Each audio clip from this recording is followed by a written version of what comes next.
دیسکو اول 021 امی آی 021 021 شمشیرم تک و تیز و تنده بکش کنار تو قطع نکرده سرت. شما چه میفهمید از رپ فارسی؟ شما که اومدی توی رپ برای پولش بهت پیشنهاد میکنم در نیفت و تو بازی بمون. شما که مام رپ و مالیدی زیر بغلت که بو نگیری الان میخوای شاخشی برای من. شما حتی معنی رپ و نمیدونی رپر شدی. من نسل شما رو میبرم زیر خاک تا این جهان کثیف رو کثیف‌تر نکنید شما آدمای کثیف.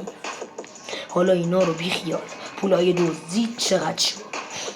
دیس های من میاد همه در میرن. حالا میخوای منو دیس کنی قهوه‌ای؟ تویی که قبلا چهره منو میدیدی تعظیم میکردی برای من شاخ شدی؟ تو رپ رو فقط پول دیدی اما برای من رپ یعنی از زیر زمین پرواز با آسمان. فکر میکنی برای من مهمی؟ نه، تو برای من هستی یک آشغال برای پیشرفتم.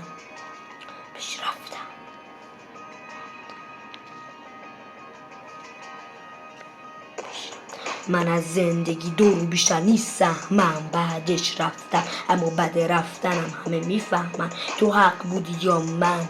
اون موقع خودت باید بکنی یه قبر پرگل برای خود شرت. احترامی که تو داری برای پولته اما احترام من برای جمع کردن آشغالایی مثل توه. حالا خوب گوش کن، اگه مایی نباشیم شمایم نیستین پس خفه شو رپ و ترک کن. دیسکو اول چطور بود؟